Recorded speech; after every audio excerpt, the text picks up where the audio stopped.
to today's topic. I thought to make this video because a lot of the younger generation are just hooked on to their smartphones and mobile phones.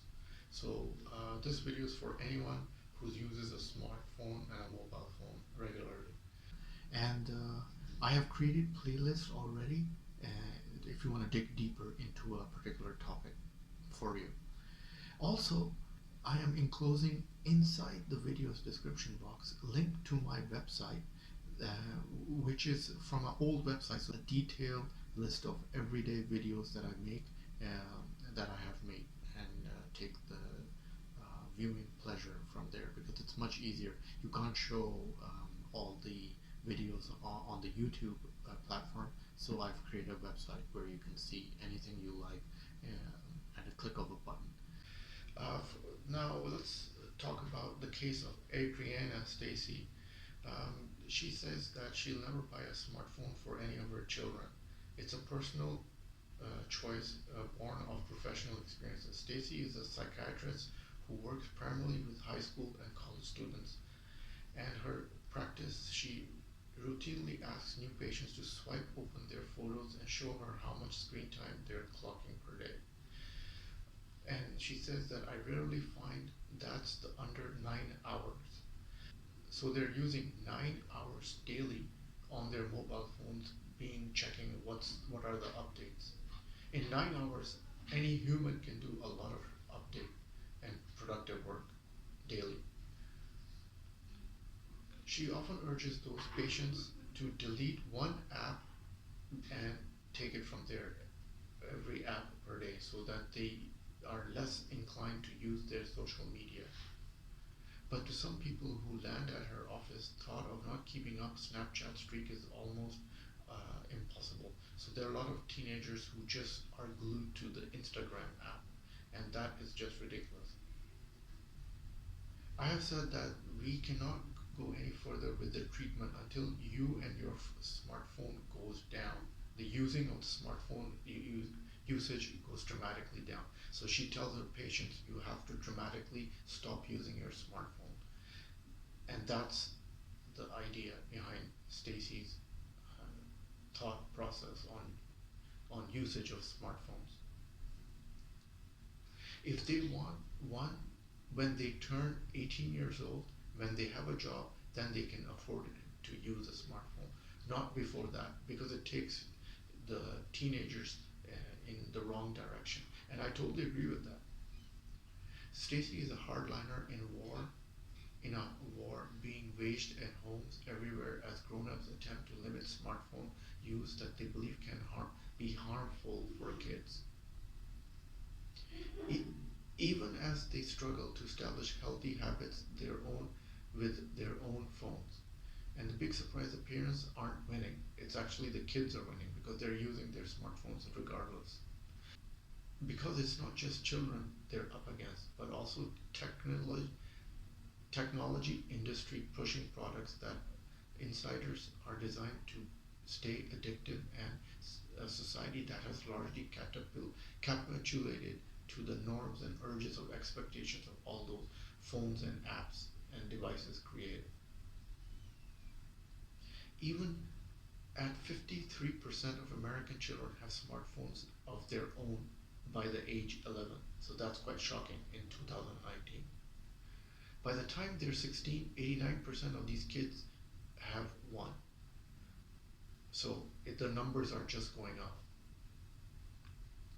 As Stacy sits with young patients who are grappling with anxiety and depression, lack of focus, and can't adjust to cutting back their smartphone use. So she sits down and talks to these teenagers, and a single trend, it runs through her head, and she says that this is so stupid because these little devices are controlling these kids' minds straight up. The psychiatrist can't force her patients to give up the smartphone, but she has to come with proper reasons to change their habits. But she's making darn sure that her kids don't have one. And I totally agree with that. If her friends decided to hang out after school or on a weekend, they would make plans via group text. When she went to sleepovers, she often ended up watching other girls scrolling on their phones. Analyze who is sometimes didn't know what her classmates were talking about because gossip had been exchanged over text and social media. So she was catching up on what the others, teenagers of her friends, tried to gossip about what was the topic of discussion.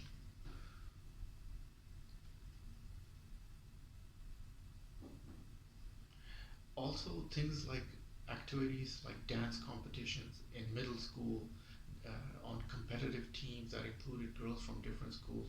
The girls had a lot of downtime because they weren't focusing on the activity. They were hooked on to their smartphones. So even extracurricular activities they couldn't even adjust to because their minds were still in the smartphone. That's how addictive these phones are.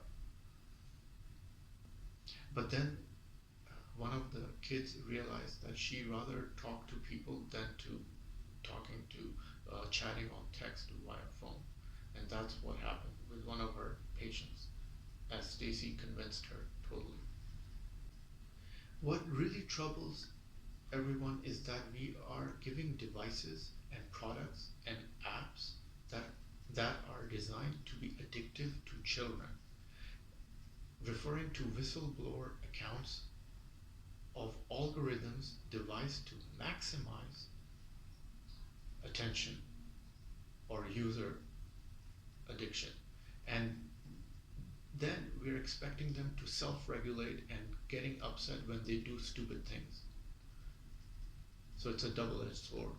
Middle school was a safe place for the most part for kids to screw up and learn how not to do it, and again next time.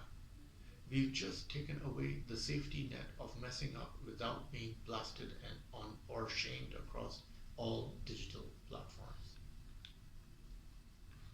For some parents, things have gotten so bad that they don't call a consultant, they call a doctor. Smartphone addiction mimics substance abuse in a way it triggers dopamine responses in the brain. Who runs a recovery where people go to a recovery clinic for adolescents and children's health?